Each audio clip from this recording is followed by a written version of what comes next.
All right, let's jump right in. What we're going to do today is trace this really powerful story that connects a 400-year-old grievance, a modern-day fight over free speech, and a future where technology is about to change, well, pretty much everything.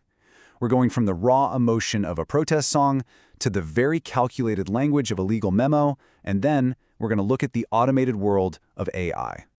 So at the very heart of this whole thing is a song called Freedom's Echo. And these lyrics, they're not just words on a page. They are a demand. They set the stage with this completely unflinching look at history, framing it not as something that's over and done with, but as a living, unpaid debt. This is really the emotional core of the entire conflict we're about to explore. You know, for centuries, music has been this kind of people's archive, right?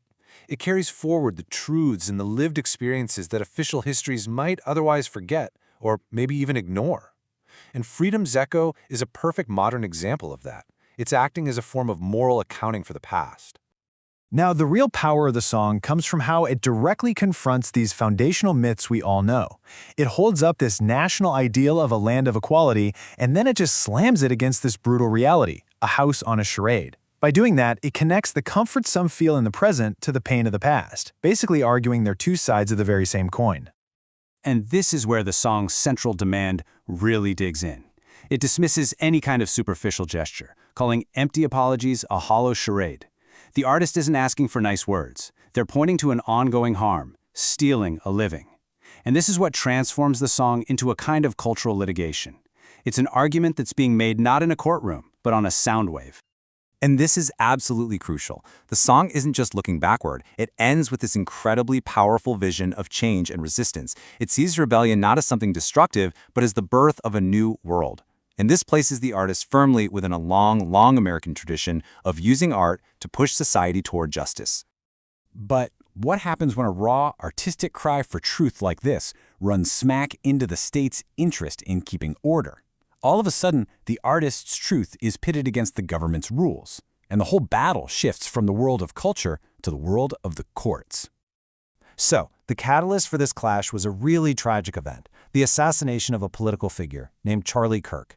In the aftermath, some public employees, and this included teachers, made comments online that were seen as celebrating the violence.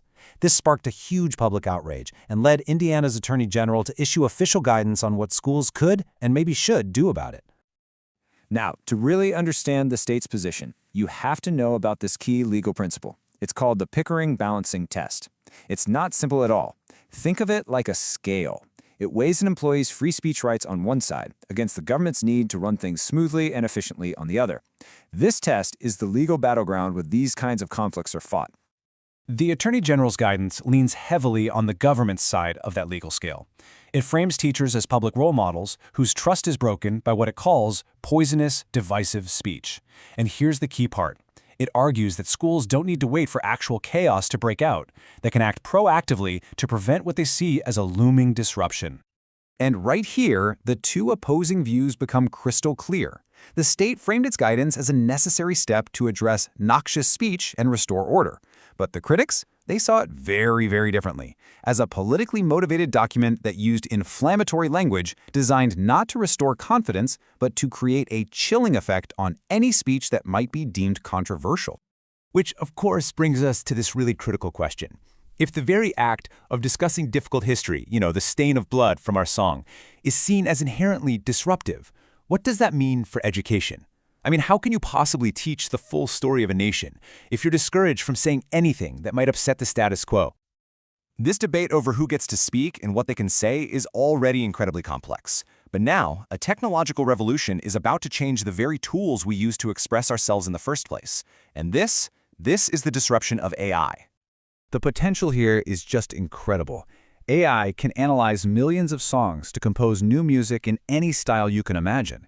And this isn't just about speed, it's about democratization. The power of a professional studio is now basically in the hands of anyone with a computer, and that could unlock a huge wave of new, diverse voices. And the scale of this change is just staggering. We're moving from a world where a powerful protest song like Freedom's Echo is this rare, singular event to a future where thousands of similar-sounding songs could be generated every single hour. The scarcity of protest is about to be replaced by an absolute abundance of it. But this is the key question. the one that complicates the whole promise of AI. The power of protest has always been tied to its authenticity, to the real human story behind the words. So what happens to that power, to that moral authority, when the very act of creating a protest becomes automated? So, this sets up our final dilemma.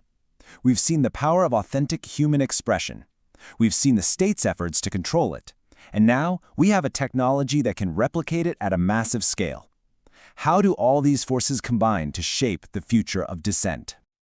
The trade-off is pretty stark when you look at it like this. Human protest is rooted in lived experience. Its authority comes from earned moral weight, and its power comes from scarcity. AI protest, on the other hand, comes from data. Its emotion is synthetic, and its power comes from sheer volume, a potential flood of voices, not a singular powerful one. And so this is where we end up. With AI, we could see the message of justice amplified, reaching more people than ever before. But there's another possibility, isn't there? That in this new flood of synthetic emotion, the very idea of protest becomes so common, so easy to replicate, that the authentic human voice, the one forged in 400 years of real struggle, risks being completely drowned out. And that's the echo we're all waiting to hear.